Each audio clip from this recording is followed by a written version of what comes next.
السلام علیکم ورحمۃ اللہ وبرکاتہ۔ الحمد للہ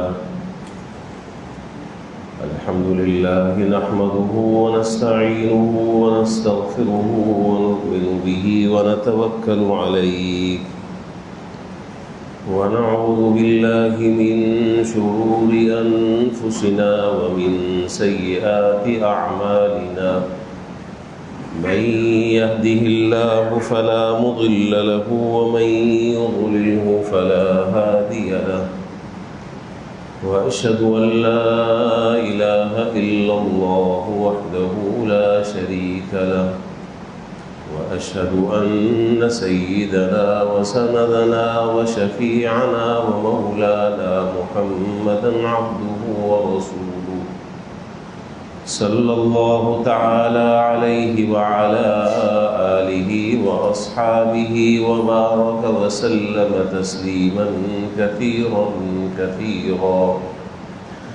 أما بعد فأعوذ بالله من الشيطان الرجيم. بسم الله الرحمن الرحيم. وما أرسلناك إلا رحمة للعالمين. وقال الله تعالى: لقد كان لكم في رسول الله أسوة حسنة. وقال تعالى: قل إن كنتم تحبون الله فاتبعوني يحببكم الله ويغفر لكم ذنوبكم والله غفور رحيم. وقال رسول الله صلى الله عليه وسلم: لا يؤمن أحدكم حتى أكون أحب إليه من والده وولده والناس أجمعين.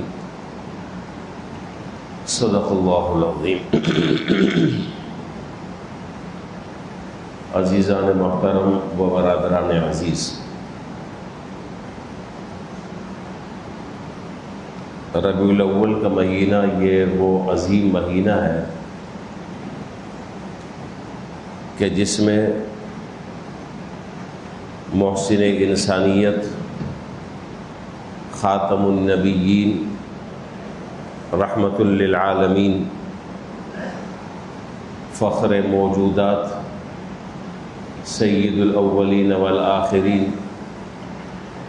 امام الانبیاء، احمد مجتبیٰ، حضرت محمد مصطفیٰ صلی اللہ علیہ وسلم دنیا میں تشریف لائے، اور جیسے ہی یہ مہینہ شروع ہوتا ہے تو الحمدللہ چاروں طرف اس مہینے کی برکتیں، اس کی بہاریں دیکھنی نصیب ہوتی ہیں، اور مسلمانوں کے دل جناب نبی کریم صلی اللہ علیہ وسلم کی تشریف آوری سے ان کا دل خوشی سے نہیں سماتا، اور جگہ جگہ آپ نے دیکھا ہوگا ربیع الاول شروع ہوتے ہی مختلف مجالس، مختلف پروگرام، مختلف سیرت النبی کے جلسے وغیرہ وغیرہ منعقد ہوتے ہیں۔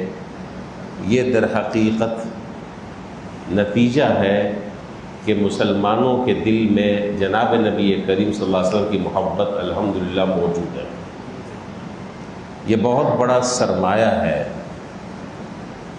بہت بڑا یہ سرمایہ ہے کہ ہمارے دلوں میں حضور صلی اللہ علیہ وسلم کی محبت الحمدللہ ہے، اور یہ ایمان کا لازمی حصہ ہے۔ محبت نہ ہو، سب کچھ ہو، سب نامکمل اور ادھورا ہے۔ لیکن عام طور پر ہمارے یہاں اس موقع پر اور اس مہینے میں جس طرح پروگرامات ہوتے ہیں،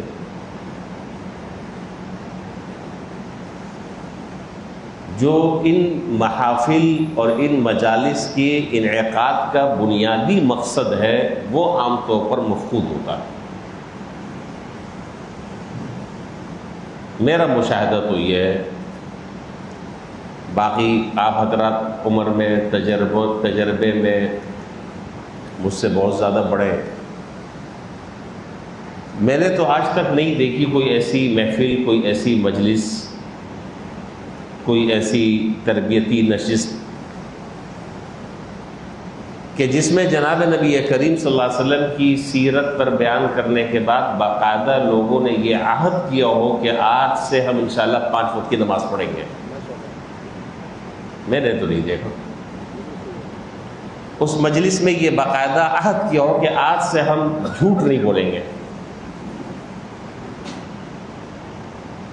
میں اپنے علم کی نفی کر رہا ہوں، ہو سکتا ہے کہیں وہ میری جتنی عمر ہے میں نے یہ نہیں دیکھے، یا اس طرح کی مجالس میں اور حضور صلی اللہ علیہ وسلم کی سیرت بیان کرنے کے بعد اس بات کا عہد ہو کہ آج سے ہم یہ وعدہ کرتے ہیں کہ ہم اپنی عملی زندگی میں حضور صلی اللہ علیہ وسلم کے اسوہ حسنہ کو اپنائیں گے اور اس پر باقاعدہ عمل شروع کر دیا ہو۔ نہیں، بس وہ نشستن گفتن برخاستن یہی ہے۔ خیر برکت سے تو خالی نہیں ہے، اس میں کوئی دو رائے نہیں ہے، لیکن اصل جو مقصود ہے وہ ہم اس میں پیچھے۔ میں بہرحال بہت ساری باتیں کرنے کا دل بھی چاہتا ہے لیکن میں قصداً نہیں کر رہا، بہت سی حکمتیں اس میں۔ انشاءاللہ آہستہ آہستہ کچھ وقت لگے گا، آپ کا میں مزاج سمجھ لوں گا، کچھ تو میں نے سمجھ لی چیزیں، کچھ لوگوں کا مزاج سمجھ لیا ہے، کچھ اور سمجھنے کی کوشش کر رہا ہوں۔ جب ہم آپس میں ایک دوسرے کے مزاج سے ہم آہنگ ہو جائیں گے پھر بہت ساری باتیں انشاءاللہ آپ سے کریں گے اللہ نے چاہا۔ ابھی تو بس کچھ اصولی باتیں وہ مجھے ذکر کرنی ہے۔ جناب نبی کریم صلی اللہ علیہ وسلم کی بعثت،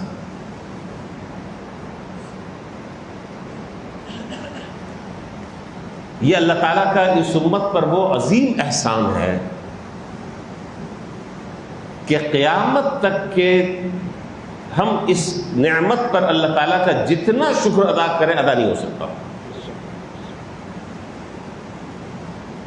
حضور صلی اللہ علیہ وسلم کی آمد، آپ کی بعثت، اور پھر حضور صلی اللہ علیہ وسلم کی امت میں ہم جیسے لوگوں کو حضور کی امتی میں داخل اللہ تعالیٰ نے کر دیا، یہ اتنا بڑا عظیم احسان ہے، اتنا بڑا عظیم احسان ہے کہ اس کا شکر ادا نہیں ہو سکتا۔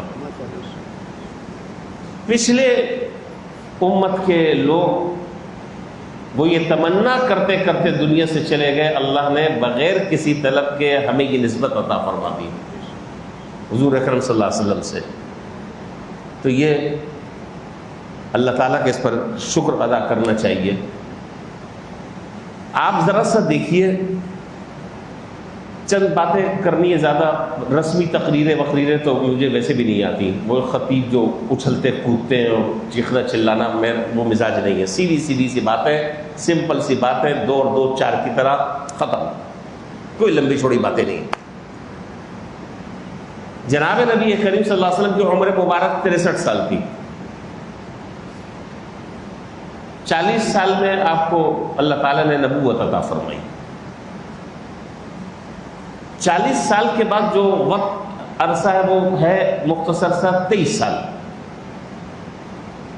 اس پہلو پر ہمیں سوچنا چاہیے، شاید آپ نے کبھی غور کیا ہو کہ اس مختصر سے 23 سال میں پوری دنیا میں جناب نبی کریم صلی اللہ علیہ وسلم نے ایک عظیم انقلاب برپا کر دیا۔ کوئی خون ریزیاں نہیں ہوئی، کوئی عمومی قتل و قتال نہیں ہوا، کوئی لوگوں کی گردنیں نہیں ماری گئیں، کوئی عورتوں کو بیوہ نہیں کیا گیا۔ صرف مختصر سے 23 سالہ عرصے میں وہ عظیم انقلاب برپا کر دیا، وہ عظیم انقلاب برپا کر دیا کہ تاریخ اور دنیا اس کی کوئی نظیر پیش نہیں کر سکتی۔ آپ اس بات سے انکار نہیں کر سکتے۔ اس عظیم انقلاب کے برپا ہونے کی وجوہات کیا تھی؟ وہ آپ کا ایک عالمگیر انقلاب جو دنیا میں آیا، اس کے بنیادی اسباب کیا تھے؟ اس سلسلے میں 2-3 باتیں ذکر کرنی. آپ سیرت پڑھتے ہیں، آپ کا مطالعہ ہوگا، تاریخ سے بھی آپ واقف ہوں گے، سیرت سے بھی آپ واقف ہوں گے. میں تو صرف ایک جملہ کہہ کر اپنی بات آگے بڑھا رہا ہوں. آپ ذرا سا اس دور کا تصور کریں کہ جس دور کو کہا جاتا تھا کہ یہ دور جاہلیت ہے. یہ دور اسلام ہے، وہ دور جاہلیت. کون سی معاشرے کی ایسی خرابی تھی، کون سی ایسی بد اخلاقی تھی، کون سا ایسا گناہ تھا، کون سا ایسا جرم تھا کہ جو جناب نبی کریم صلی اللہ علیہ وسلم کی بعثت سے پہلے نہیں تھا. اور صرف تھا نہیں بلکہ عروج پر تھا، عروج پر تھا. میں اگر اس کی تفصیل میں جاؤں تو میری بات بہت لمبی ہو جائے گی اور آپ بھی بیٹھے رہیں گے، میں بھی کہتا رہوں گا. قرآن کریم نے اس کو ایک آیت میں بیان کیا، میں وہ آیت کوٹ کر رہا ہوں. اب اسی سے آپ سمجھ لیں. وَكُنْتُمْ عَلَى شَفَا حُفْرَةٍ مِّنَ النَّارِ فَأَنْقَذَكُم مِّنْهَا.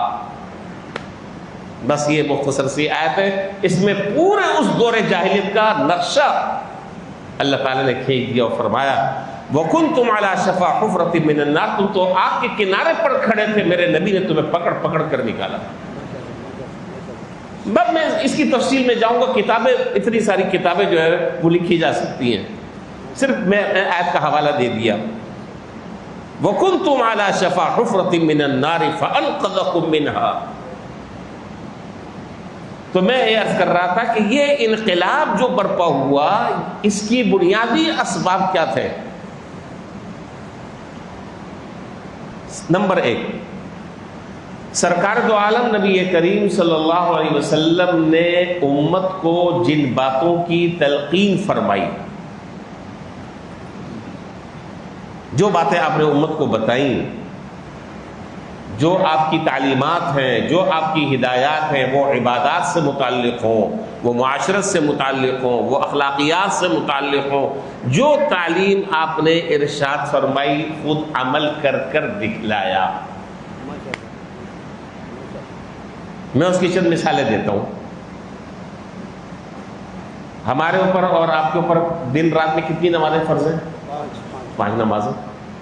جناب نبی کریم صلی اللہ علیہ وسلم کی اگر آپ حیات طیبہ کو دیکھیں اور آپ کی سیرت کو اگر آپ پڑھیں تو ان 5 وقت کی نماز کے علاوہ آپ اشراق کا اہتمام کرتے تھے، آپ اوابین کا اہتمام کرتے تھے، آپ چاشت کا اہتمام کرتے تھے، آپ نوافل کا اہتمام کرتے تھے، آپ تہجد کا اہتمام کرتے تھے.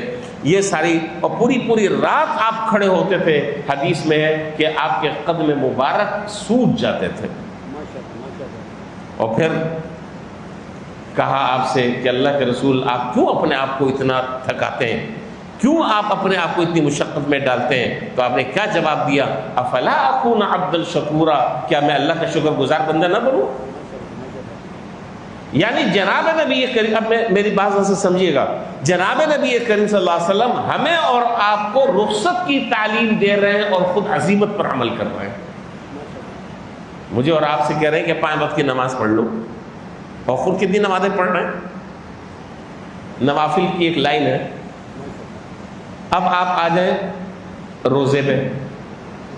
میں بنیادی اور بیسک چیزیں میں وہ کاؤنٹ کر رہا ہوں. روزہ ہمارے اوپر اور آپ کے اوپر روزے کتنے فرض ہیں؟ 30. 1 مہینہ.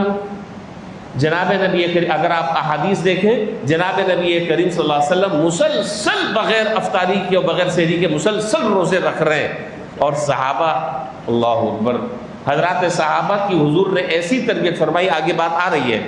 حضور صلی اللہ علیہ وسلم نے صحابہ کی ایسی تربیت فرمائی. وہ حضور صلی اللہ علیہ وسلم زیادہ تقریریں اور بیانات نہیں کرتے تھے. حضرات صحابہ آپ کے عمل کو دیکھ کر کاپی کرتے تھے. کوئی زیادہ لمبی چوڑی، ہماری تقریریں ہیں صرف کالی کھلی، میں خود اس میں شامل ہوں. عمل نہیں ہے. وہاں تقریریں وقریریں نہیں تھی، وہاں آپ کا عمل تھا. صحابہ کاپی کر رہے ہیں. جب جناب نبی کریم صلی اللہ علیہ وسلم نے مسلسل روزے رکھنے شروع کر دیے بغیر افطاری اور بغیر سحری کے، تو حضرات صحابہ جو ہے انہوں نے حضور سے پوچھے بغیر، دیکھے ہوئے بس خود سے روزے اس طرح شروع کر دیے. آپ کو پتہ چلا، آپ نے کہا کہ بھائی یہ روزے کیوں رکھ رہے ہو بغیر سحری اور افطاری کے؟ تو انہوں نے کہا کہ اللہ کے رسول آپ کو دیکھ رہے ہیں، آپ رکھ رہے ہیں۔ حدیث کے الفاظ ہیں، آپ نے فرمایا کہ ایکم مثلی یطعمنی ربی ویسقینی، ارے تم میں سے کون آدمی میرے جیسا ہو سکتا ہے؟ اس حالت میں میرا رب مجھے کھلا رہا ہے اور میرا رب مجھے پلا رہا ہے۔ یہ پتہ نہیں کہ مجھے قورمہ بریانی اور کڑھائی اور فرائی مل رہا ہے، اللہ تعالیٰ نے میرے اندر جو روحانی طاقت عطا فرمائی ہے، جو روحانی قوت عطا فرمائی ہے، اس روحانی طاقت اور قوت سے تم خالی ہو۔ پھر آپ نے اس صوم وصال سے منع فرما دیا، حدیث میں یہ الفاظ آتے ہیں، صوم وصال سے آپ نے منع فرما دیا کہ اس طرح مسلسل روزے نہ رکھو، اور پھر آپ نے فرمایا کہ تمہارے لیے سب سے بہترین جو روزہ ہے وہ صوم داؤد، سب سے بہترین روزہ صوم داؤد ہے۔ وہ کیا؟ ایک دن روزہ رکھا، ایک دن افطار، ایک دن روزہ ایک دن افطار۔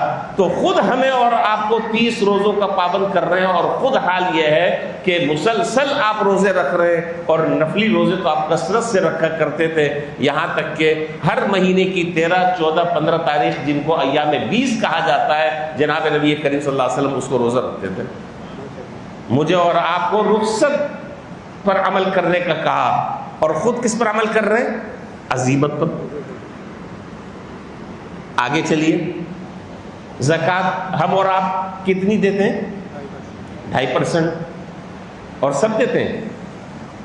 نہیں، جس کے اوپر زکوٰۃ ہوتی ہے، جس کے اوپر مال اتنا ہوتا ہے کہ اس کے اوپر زکوٰۃ فرض ہو جائے، تو وہ سال گزرنے کے بعد وہ 2.5% دیتا ہے۔ اور جناب نبی کریم صلی اللہ علیہ وسلم کا معاملہ یہ ہے کہ اگر سونے کے برابر پہاڑ بھی آ گیا ہے تو رات آنے سے پہلے اس کو تقسیم فرما دیتے ہیں، 1% وہ اپنے پاس جمع کر نہیں رکھتے۔ چنانچہ وہ روایت موجود ہے حدیث کی کتابوں میں کہ جناب نبی کریم صلی اللہ علیہ وسلم تشریف لائے، جہاں نماز پر کھڑے ہوئے، تکبیر کہیں جا چکی تھی، اور آپ دوبارہ گھر گئے، تھوڑی دیر کے بعد واپس آئے، صحابہ نے عرض کیا کہ اللہ کے رسول آج تو بہت عجیب آپ کا معمول تھا، کبھی ایسا نہیں ہوا۔ آپ نے فرمایا کہ جب میں نماز کے لیے کھڑا ہوا مجھے یاد آیا کہ 1 درہم رکھا ہوا ہے، زندگی کا کوئی پتہ نہیں، زندگی کا کوئی پتہ نہیں، اس کا جو مستحق ہے اس مستحق تک کہ وہ پہنچ جائے، اس مستحق کا۔ حضرت یہ انقلاب یوں آیا ہے، یہ تبدیلی یوں آئی ہے، یہ دنیا کے نظام اور حالات یوں بدلے، صرف یہاں سے اوپر سے باتیں نہیں۔ اس کے بعد اور آپ آگے چلیں، میں تو بس 1-2 باتیں کر اگلی بات کر رہا ہوں کہ جب عدل اور انصاف قائم کرنے کا معاملہ آیا تو جناب نبی کریم صلی اللہ علیہ وسلم نے کسی کی رعایت نہیں کی۔ بنو خزاعہ کی وہ عورت جس پر آپ نے حج جاری فرمائی، بہت زور لگایا، اور لوگوں نے جناب نبی کریم صلی اللہ علیہ وسلم کے وہ جو متبنہ بیٹے تھے حضرت زید بن حارثہ، ان کو استعمال کرنا چاہا کہ وہ حضور سے سفارش کر دیں، اور یہ عورت بڑے خاندان کی ہے، وہ رئیس خاندان سے تعلق ہے، اگر اس پر حد لگ گئی تو ناک کٹ جائے گی ہماری۔ حضور سے جب سفارش کی حضرت زید بن حارثہ رضی اللہ تعالیٰ عنہ نے، تو جناب نبی کریم صلی اللہ علیہ وسلم کا چہرہ غصے سے سرخ ہو گیا، اور آپ نے فرمایا کہ اگر فاطمہ بنت محمد بھی چوری کرتی تو میں اس کا بھی ہاتھ کاٹتا، اور تم اللہ کے حدود میں مجھ سے سفارش کرتے ہو، اللہ تعالیٰ کے حدود میں تم مجھ سے سفارش کرانے کی درخواست کرتے ہو، یہ ہمت تمہارے میں کیسے ہوئی؟ بہرحال بات بہت لمبی ہے، تو خلاصہ یہ ہے ان شارٹ کہ جناب نبی کریم صلی اللہ علیہ وسلم نے جن جن چیزوں کی تعلیم امت کو دی، آپ نے اپنے عمل سے خود اس کو کر دکھلایا۔ ایک بات تو یہ ہوگی۔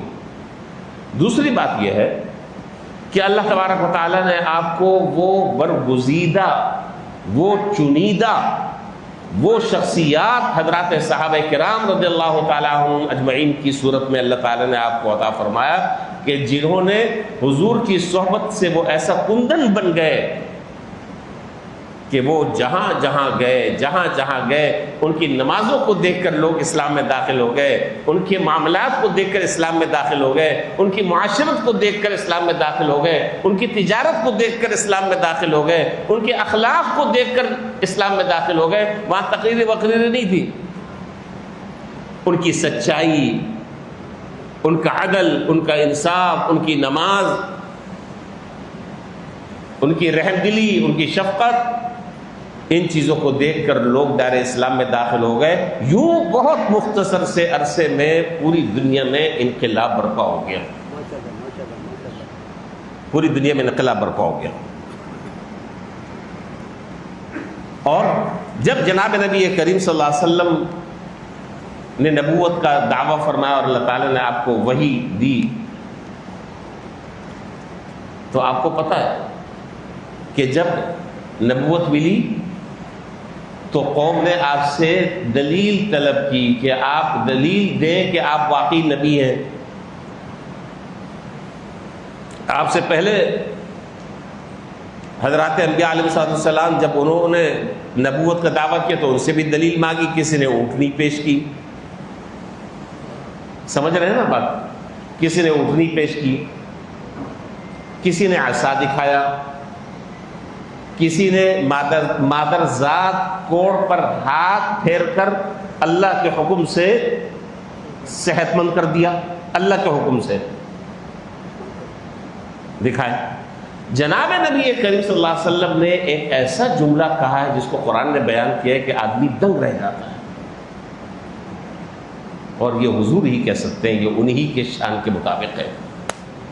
جب آپ سے نبوت پر دلیل کا سوال ہوا اور آپ سے جب دلیل طلب کی تو آپ نے ایک جملہ کہا، کیا کہا؟ فَقَدْ لَبِثْتُ فِيكُمْ عُمْرًا مِّن قَبْلِي، ارے میری تو بچپن سے لے کر جوانی تک کی پوری زندگی تمہارے سامنے کھلی ہوئی کتاب کی طرح ہے، مجھ سے کیا دلیل مانگتے ہو؟ مجھ سے کیا دلیل مانگتے ہو؟ میری جوانی، میرا بچپن، میرا لڑکپن، میرا بڑھاپا، میری عبادت، میرے معاملات، میری خانگی زندگی، میری انفرادی زندگی، میری اجتماعی زندگی، فقد لبثت فیکم عمرا من قبل، قرآن نے یہ جملہ نقل کیا ہے، میں تو تمہارے اندر ایک عرصہ رہا ہوں، کون سی زندگی کا گوشہ ایسا ہے کہ جو تم سے مخفی ہو؟ یہاں تک کہ میاں بیوی کے آپس کے وہ تعلقات کہ جس کو عام آدمی باہر ظاہر نہیں کرنا چاہتا، حضور نے ازواج مطہرات سے کہا کہ یہ باتیں بھی باہر بتاؤ تاکہ لوگوں کو پتہ چلے کہ تمہارے نبی کا اسوہ حسنہ کیا ہے۔ کون پرائیویٹ زندگی کے بارے میں باہر بتاتا ہے؟ لوگ کہتے ہیں کہ گھر کی بات گھر میں رہنے دو، باہر نہ بتانا، اور یہاں جناب نبی کریم صلی اللہ علیہ وسلم کی ازواج مطہرات ایک ایک چیزیں جو ہیں وہ باہر بتا رہی ہیں، اس لیے کہ جب نبی کے یہ انفرادی اور اجتماعی خلوت اور جلوت کی زندگی کے مختلف گوشے جب امت تک نہیں پہنچیں گے تو وہ اس سے رہنمائی کیسے لیں گے؟ میں غلط تو نہیں کہہ رہا، کیسے رہنمائی لیں گے؟ اس لیے آپ نے جو ہے آپ کی زندگی جو ہے وہ کھلی ہوئی کتاب کی طرح ایک ایک چیز آپ نے جو ہے وہ امت کو بتلائی، اور پھر امت نے اس سے سبق حاصل کیا اور حضور کی اس اسوہ حسنہ کو پر عمل کیا۔ تو میں یہ عرض کر رہا تھا کہ ایک تو جناب نبی کریم صلی اللہ علیہ وسلم کا اپنا عمل، دوسری بات جو میں نے جس کا بھی حوالہ دیا میں اسی بات کو آگے لے کے اب چل رہا ہوں کہ آپ نے حضرات صحابہ کرام رضی اللہ تعالیٰ عنہم اجمعین کے قلوب پر وہ محنت کی، ان کے دلوں پر آپ نے وہ محنت کی کہ وہ ایسا کندھن بن کر نکلے کہ پھر ان کے سامنے کسی کی کوئی حیثیت نہیں۔ ان کے سامنے اگر کوئی حیثیت ہے، ان کے سامنے کسی کی طرز زندگی ہے، ان کے سامنے کوئی ان کا آئیڈیل شخصیت ہے تو وہ جناب نبی کریم صلی اللہ علیہ وسلم کی ذات ہے، بس ختم۔ حضرت حذیفہ رضی اللہ تعالیٰ عنہ کا واقعہ روایات میں ہے کہ فارس گئے، عجیب جملہ ہے، فارس گئے، کسریٰ کے دربار میں کھانا لگا، حضرت حذیفہ بن یمان رضی اللہ تعالیٰ عنہ کا لقب جو ہے وہ ہے صاحب السر، صاحب حدیث کی کتابوں میں ہے صاحب السر رسول اللہ صلی اللہ علیہ وسلم، حضور صلی اللہ علیہ وسلم کے رازدار. حضور نے بہت سارے راز بتلائے گئے تھے کون کون منافق ہیں. اور صحابہ کہتے تھے کہ ہم حضرت حذیفہ کو کسی کی نماز جنازہ ہوتی تو ہم حضرت حذیفہ کو نماز میں جنازہ میں دیکھتے کہ اگر وہ ہوتے تو ہم سمجھ لیتے کہ یہ کامل پکا صاحب ایمان ہے، مومن ہے. تو خیر کھانا لگا دسترخوان پر، تو کھانا کھاتے کھاتے ایک لقمہ جو ہے وہ نیچے گر گیا.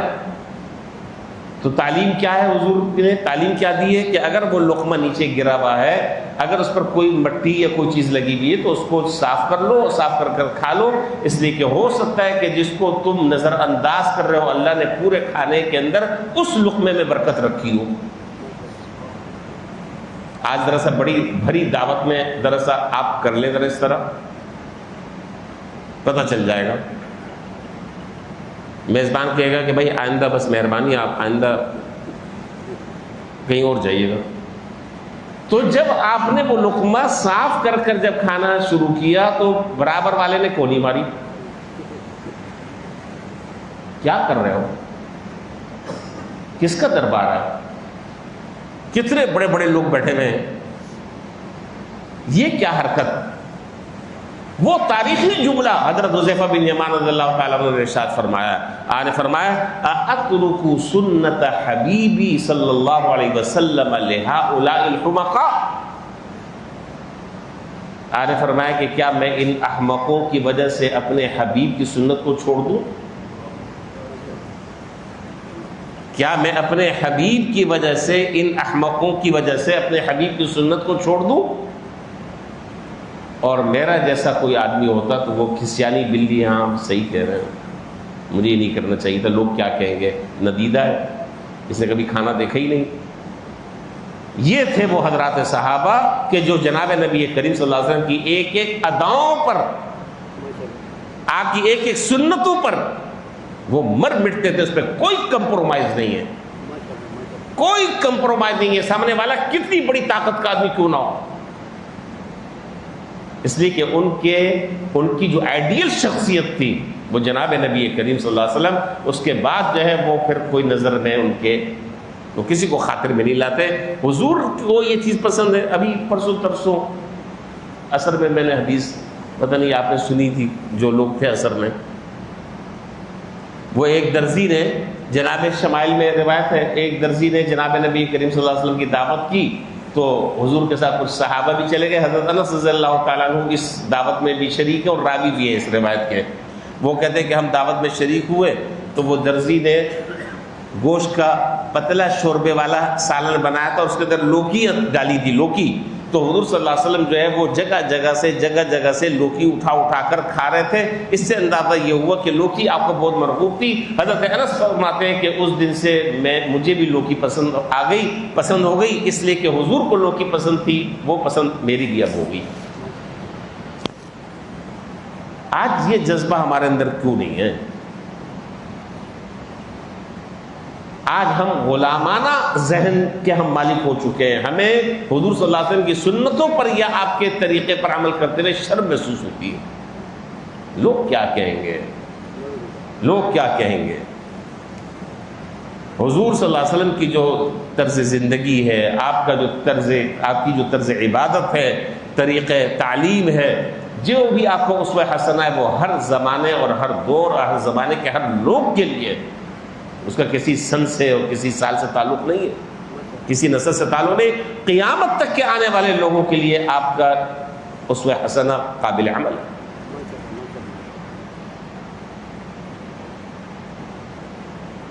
مکہ مکرمہ سے عروہ بن مسعود ثقفی مشرکین میں سے تھے. امام بخاری رحمۃ اللہ علیہ نے یہ روایت ذکر کی صحیح بخاری میں. عروہ بن مسعود ثقفی وہ مکہ مکرمہ سے کفار نے ان کو مذاکرات کمیشن دے کر مدینہ منورہ روانہ کیا حضور صلی اللہ علیہ وسلم کی طرف کہ جاؤ جا کر ان سے مذاکرات کرو. جب وہ مذاکرات کر جب واپس آئے اور انہوں نے جب وہ نقشہ کھینچا ہے، امام بخاری رحمۃ اللہ علیہ نے صحیح بخاری میں وہ الفاظ اور وہ نقشہ ذکر کیا، خلاصہ اس کا یہ ہے۔ عروہ بن مسعود ثقفی کہتے ہیں واپس جا کر کہ میں بڑے بڑے بادشاہوں کی مجلسوں میں گیا ہوں، میں نے بڑے بڑے بادشاہوں اور سلاطین کے حالات پڑھے اور دیکھے، لیکن خدا کی قسم محمد الرسول اللہ صلی اللہ علیہ وسلم کے جو صحابہ ہیں ان کا تو حال یہ ہے، میں نے دیکھا کہ جب وہ تھوکتے ہیں تو ان کا تھوک زمین پر نہیں گرتا۔ وہ حضرات صحابہ اس تھوک کو اپنے ہاتھوں پر لے کر اپنے جسم پر مل لیتے، اور جب وہ وضو کر رہے ہیں تو ان کے وضو کا پانی جو ہے وہ زمین پر گرنے نہیں دے رہے، ان میں آپس میں چھینا جھپٹی ہو رہی ہے،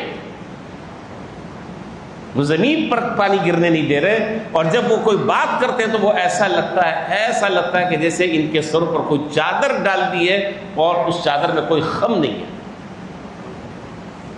ایسے غور سے حضور صلی اللہ علیہ وسلم کی وہ بات سنتے ہیں۔ تو وجہ کیا ہے کہ یہ حضرات وہ تھے کہ جو جناب نبی کریم صلی اللہ علیہ وسلم کی ایک ایک اداؤں پر جان نچھاور کرتے تھے، اپنی عملی زندگی میں اس کو اختیار کرتے تھے۔ تو حضرت خلاصہ یہ ہے، میں زیادہ بس اب وقت نہیں لے رہا، ساری باتوں کا خلاصہ یہ ہے کہ ہم حضور صلی اللہ علیہ وسلم سے ہم محبت کا دعویٰ بھی کرتے ہیں، اور الحمدللہ کسی نہ کسی درجے محبت بھی الحمدللہ ہے، یہ نہیں ہے کہ نہیں ہے، بس بات صرف اتنی سی ہے کہ ہم یہ عہد کر لیں اور ہم یہ ارادہ کر لیں کہ جو ہم اتنی دیر بیٹھے ہیں نا، یہ قصے کہانی نہیں ہے، ہم جو اتنی دیر بیٹھے ہیں ہم یہ عہد کر اٹھیں کہ آئندہ عملی زندگی میں انشاءاللہ حضور صلی اللہ علیہ وسلم کے اسوہ حسنہ کو میں اختیار کروں گا انشاءاللہ۔ پھر تو یہ بیٹھنا، یہ کہنا، یہ سننا، یہ مفید ہے۔ حضرت معاذ بن جبل رضی اللہ تعالی عنہ جلیل القدر صحابی ہیں، بہت سارے حضرات صحابہ کی مختلف خصوصیات ہیں، مختلف حضرات صحابہ کی۔ حضرت معاذ بن جبل رضی اللہ تعالیٰ عنہ کو جناب نبی کریم صلی اللہ علیہ وسلم نے ایک لقب دیا تھا، وہ لقب تھا اعلم بالحلال والحرام، کہ معاذ بن جبل وہ صحابی ہیں کہ جو حلال اور حرام کے مسائل سب سے زیادہ جانتے ہیں۔ بہت بڑے مفتی تھے یہ صحابہ کے زمانے میں، حضور کے زمانے میں، اور جناب نبی کریم صلی اللہ علیہ وسلم سے ان کو جو تعلق تھا، ان کو حضور سے اور حضور کو ان سے جو تعلق تھا، وہ تعلق الفاظ میں بیان نہیں کیا جا سکتا۔ وہ ایسا تعلق تھا، حضور نے اس کا کئی مرتبہ اظہار بھی فرمایا، اور وہ دعا بھی آپ کو شاید یاد ہوگی کہ ایک مرتبہ حضرت معاذ بن جبل رضی اللہ تعالیٰ عنہ سے حضور نے فرمایا کہ اے معاذ میں تم سے بہت محبت کرتا ہوں۔ حضور فرما رہے ہیں کہ اے معاذ میں تم سے بہت محبت کرتا ہوں۔ انہوں نے کہا کہ اللہ کا رسول میرا بھی حال کچھ یہی ہے۔ آپ نے فرمایا کہ اچھا اب اگلی بات سنو، ہر نماز کے بعد یہ دعا مانگا کرو، اللہم اعنی علی ذکرک و شکرک و حسن عبادتک۔ یمن کا جو علاقہ تھا وہ علاقہ زیر نگی آیا جناب نبی کریم صلی اللہ علیہ وسلم کے زمانے میں۔ اب سوال یہ ہوا کہ اب وہاں کا کس کو گورنر بنا کر بھیجا جائے۔ ضرورت اس بات یہ کہ کوئی مضبوط آدمی ہو کہ جو حضور صلی اللہ علیہ وسلم کا صحبت یافتہ بھی ہو، جس کے اندر تفقہ بھی ہو، جو مسائل کو بھی سمجھتا ہو، اس کے پاس فیصلے بھی آئیں گے، اس کو حکومت بھی کرنی ہے، اس کے لوگوں کے ذاتی معاملات کو بھی نمٹانا ہے، اور اس کے اندر وہ پاور ہونا چاہیے۔ تو جناب نبی کریم صلی اللہ علیہ وسلم کی نظر حضرت معاذ بن جبل رضی اللہ تعالیٰ عنہ کی طرف گئی۔ آپ نے فرمایا کہ بھائی تم، وہ مشہور حدیث ہے لمبی، آپ نے فرمایا کہ اب تم روانہ ہو یمن کی طرف، کیسے فیصلہ کرو گے؟ انہوں نے کہا کہ کتاب اللہ سے۔ آپ نے فرمایا کہ اچھا اگر وہ مسئلہ ایسا ہے کہ کتاب اللہ میں نہ ملے پھر کیا کرو گے؟ کہا کہ میں سنت کی طرف، حدیث کی طرف رجوع کروں گا۔ آپ نے فرمایا اچھا اگر اس میں بھی نہ ملے، آپ پوچھ رہے ہیں، اس میں بھی نہیں ملے پھر کیا کرو گے؟ انہوں نے کہا کہ اللہ کے رسول پھر میں اجتہاد کروں گا. تو آپ نے خوشی کا اظہار فرمایا.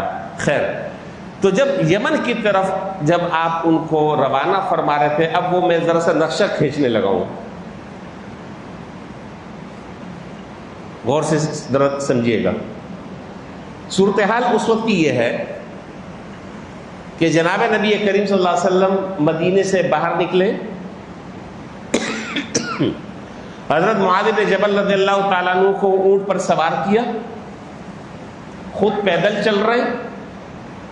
حضرت معاذ رضی اللہ تعالیٰ عنہ کو اونٹ پر سوار کیا اور چلتے چلتے چلتے چلتے ایک جگہ رک کر حضرت معاذ سے فرمایا کہ یا معاذ انک عسى الا تلقى بعد عامی ھذا ولعلك ان تمر بمسجدی ھذا وقبری. فبكى معاذ. حضور صلی اللہ علیہ وسلم نے جہاں بہت ساری نصیحتیں کی، وہاں ایک یہ نصیحت اور یہ بات جو بتائی، تو یہ سمجھ لیں کہ اب تک ظاہر ہے کہ حضور صلی اللہ علیہ وسلم سے جدائی ہو رہی ہے. آپ نے فرمایا کہ اے معاذ انک عسى الا تلقانی بعد عامی ھذا، اے معاذ ہو سکتا ہے کہ اب اس کے بعد تم مجھ سے نہ ملو. حضور صلی اللہ علیہ وسلم کی پورے حیات طیبہ میں شاید یہ ایک واقعہ ایسا ہے کہ جہاں آپ جذبات سے بے قابو ہو گئے. میری نظر میں نے نہیں پڑھا کہ کوئی اور ایسا واقعہ ہو کہ آپ جذبات کی رو میں بہہ گئے ہوں. جب یہ جملہ حضور صلی اللہ علیہ وسلم کی زبان سے نکلا تو ظاہر ہے اب آپ سمجھ سکتے ہیں کہ جس کا جس سے جس درجے تعلق ہوتا ہے، اس فراق اور جدائی وہ اس کے اوپر پہاڑ بن کر گزرتی ہے. اور پھر حضور جیسے شخصیت. تو جب آپ نے یہ کہا کہ اے معاذ ہو سکتا ہے کہ یہ ہماری اور تمہاری یہ آخری ملاقات ہو، اس کے بعد پھر تم مجھ سے شاید نہ ملو. وَلَعَلَّكَ أَن تَمُرَّ بِمَسْجِدِي هَذَا وَقَبْرِي، اور یہ ہو سکتا ہے کہ اب آئندہ جب تمہارا یہاں مدینے میں آنا ہو تو ہو سکتا ہے کہ تم میری مسجد کے پاس سے گزرو یا میری قبر کے پاس سے گزرو. اب جب یہ بات سنی تو وہ جو ضبط بندھا ہوا تھا وہ ٹوٹ گیا. زار و خطار حضرت معاذ بن جبل رضی اللہ تعالیٰ نے رونا شروع کر دیا. حضور بھی رو رہے ہیں، وہ بھی رو رہے ہیں. حضور نے ان سے اپنا رخ موڑ کر مدینے کی طرف رخ کر لیا کہ ایسا نہ کہ مجھے دیکھ کر اور بے قابو ہو جائے. آپ نے اپنا رخ جو ہے وہ مدینے کی طرف کر لیا. بہرحال روتے رہے. آپ نے آخر میں ان کو ایک نصیحت فرمائی. بس آپ یہ سمجھ لیں کہ میری پوری آدھے پون گھنٹے کی جو گفتگو ہے وہ حضور نے جو ان کو وہ نصیحت فرمائی ہے، بس وہ نصیحت اگر ہم یہاں سے اٹھ کر یہاں سے جاتے جاتے وہ نصیحت اگر ہم اپنے پلو سے باندھ لیں تو ہمارا کام ہو جائے گا انشاءاللہ. باندھیں گے نہیں باندھیں گے انشاءاللہ. میں بھی باندھوں گا، آپ بھی باندھیں. اللہ اکبر. عجیب جملہ آپ نے ارشاد فرمایا. آپ نے فرمایا کہ یا معاذ، لکھ لیں اس کو، دل پر لکھ لیں. آپ نے فرمایا کہ ان اول الناس بی المتقون من کانوا وحیث کانوا. آپ نے فرمایا کہ اے معاذ، قیامت کے دن مجھ سے سب سے زیادہ قریب وہ ہوگا جو میری سنت سے محبت کرنے والا. وہ جہاں ہو، کتنا دور ہو، کتنے فاصلے پر ہو، اگر وہ سنت سے محبت کر رہا ہے تو میرے بہت قریب ہے، اور اگر وہ میری نافرمانی کر رہا ہے، میرے روزی کی جالیوں سے چمٹا ہوا ہے، وہ مجھ سے دور ہے. نہیں سمجھے بات آپ؟ جو میری سنت سے محبت کر رہا ہے، جو میری سنت سے پیار کر رہا ہے، اس کو اپنی عملی زندگی میں ڈال رہا ہے، وہ دنیا کے کسی کونے اور گوشے میں ہے، وہ مجھ سے بہت قریب ہے. اور اگر کوئی میری نافرمانی کر رہا ہے، اس کو میرا چہرہ اچھا نہیں لگتا، اس کو میری سیرت اچھی نہیں لگتی، اس کو میری زندگی اچھی نہیں لگتی، اس کو میرا طرز معاشرت اچھا نہیں لگتا، وہ غیروں کی نقالی کرنے میں سینہ تان کر کھڑا ہوتا ہے، فخر کر رہا ہے، تو سمجھ لو کہ وہ جتنا قریب بھی ہے، جتنا بھی قریب ہے، وہ قریب نہیں ہے. وہ دیکھنے میں قریب ہے لیکن حقیقت میں دور.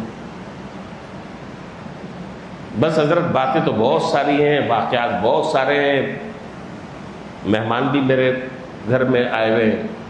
تو بس خلاصہ یہ ہے کہ اگر ہم اللہ رب العالمین کے اور جناب نبی کریم صلی اللہ علیہ وسلم کے اگر ہم قریب ہونا چاہتے ہیں تو ہمیں حضور کی اتباع کو لازم پکڑنا چاہیے. انشاءاللہ آپ کی اتباع کریں گے، دنیا بھی ہماری سنورے گی، آخرت بھی سنورے گی. اللہ دنیا میں بھی چمکائیں گے اور اللہ آخرت میں بھی چمکائیں گے.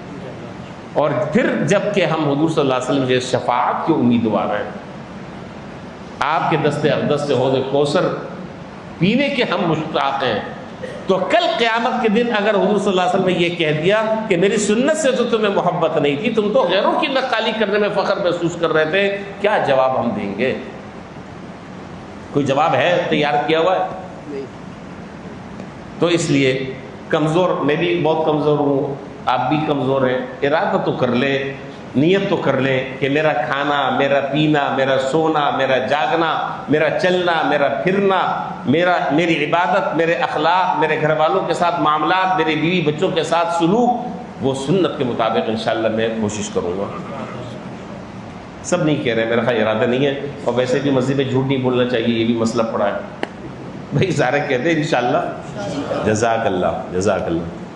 تو ارادہ کر لیں، اللہ سے مانگے. بعض چیزیں میں نے 4-5 دن پہلے بھی میں نے ذکر کیا تھا. دیکھیے حضور صلی اللہ علیہ وسلم کی سنتوں میں سے بعض سنتیں تو وہ ہیں کہ اس میں ہمیں کوئی مشقت اور تکلیف برداشت نہیں کرنی ہے، کوئی مجاہدہ نہیں کرنا ہے، صرف ذرا سی نیت کو تبدیل کرنا ہے، نیت کا استحضار کرنا ہے، زاویہ نگاہ کو بدلنا ہے، وہ عبادت ہو جائے گی. وہ انشاءاللہ اس پر اجر و ثواب مل جائے گا.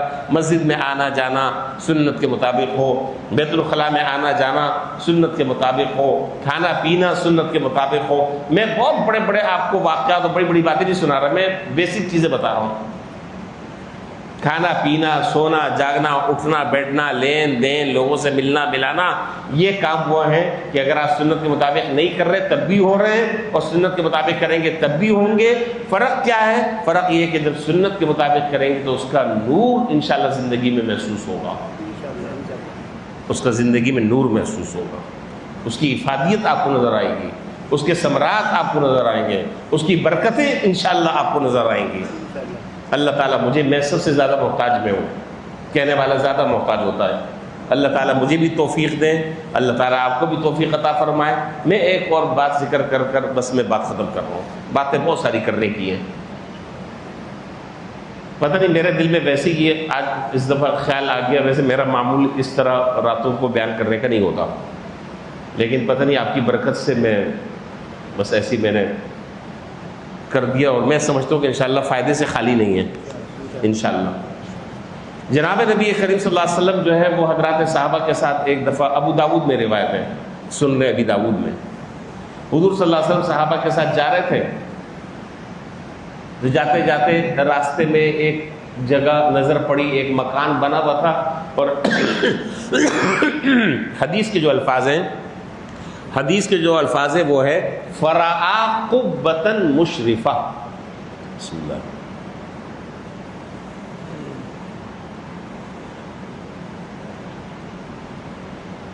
الحمدللہ.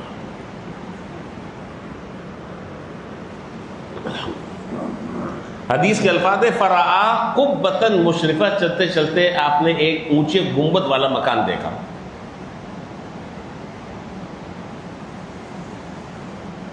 آپ نے کہا کہ یہ کس کا ہے؟ جو حضرات صحابہ تھے انہوں نے کہا کہ یہ فلاں صاحب کا.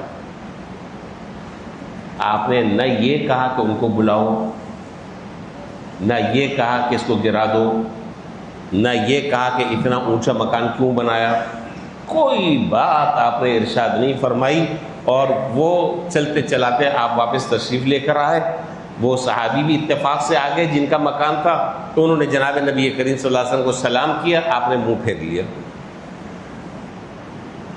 وہ دوسری طرف آئے، دوسری طرف آ کر پھر سلام کیا، آپ نے پھر منہ پھیر لیا. تیسری طرف آئے، سلام کیا، آپ نے پھر منہ پھیر لیا. آپ تصور نہیں کر سکتے کہ ایسے آدمی جو حضور کی ایک ایک ادا پر جان نچھاور کر رہا ہے، اس کی کیا کیفیت ہوگی، وہ کیسے برداشت کریں گے.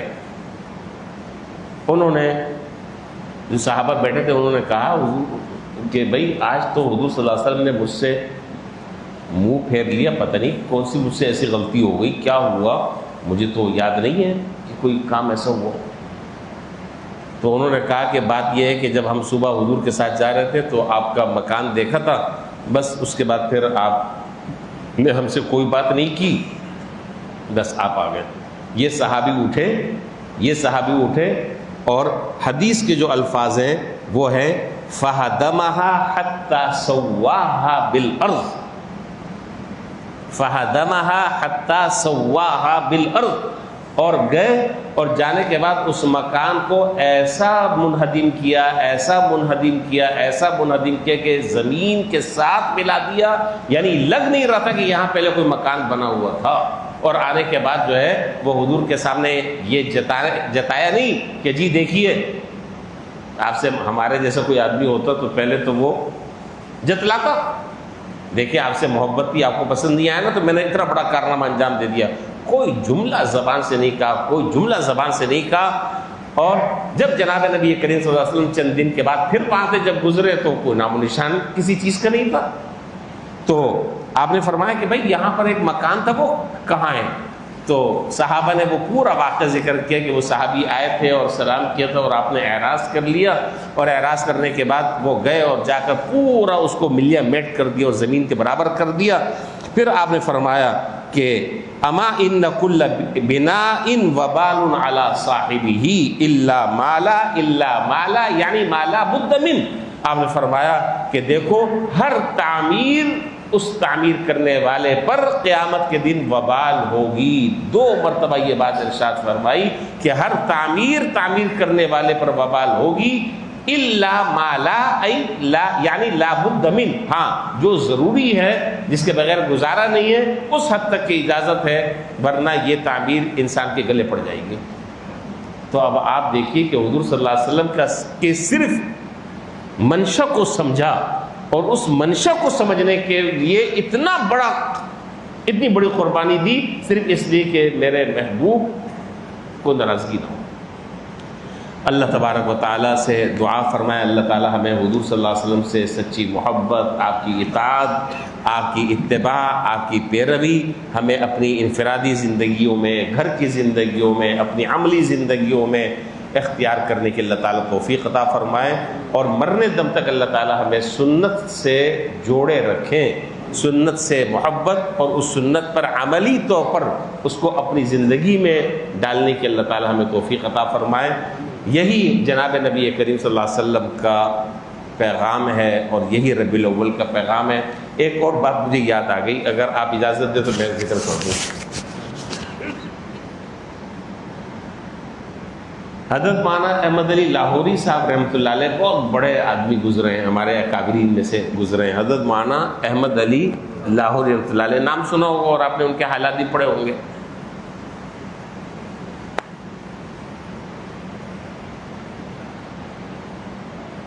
انہوں نے فرمایا کہ وہ جملہ یوں شروع کیا کہ احمد علی ٹرین میں سوار ہو رہا ہے، توجہ ہے آپ کی، احمد علی ٹرین میں سوار ہو رہا ہے اور حالت یہ ہے کہ ایک پاؤں ٹرین کے اندر اور ایک پاؤں نیچے، اتنے میں سیٹی بج گئی، ریل چل گئی۔